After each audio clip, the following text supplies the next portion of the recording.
Shortly after the passage and event enactment of the Guam Waterworks Authority's bond bill, Senator Tom Atta introduced legislation to allow the Guam Power Authority to finance capital improvements to the island-wide power system.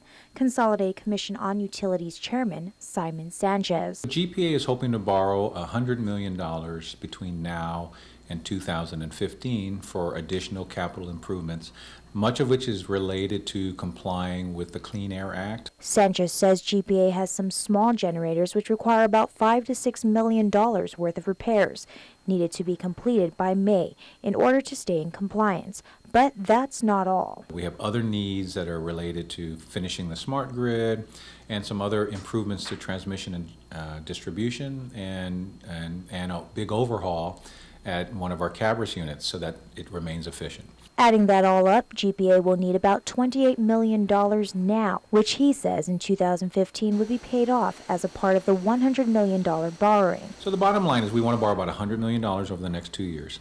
Some money now, about $30 million, the rest in 2015.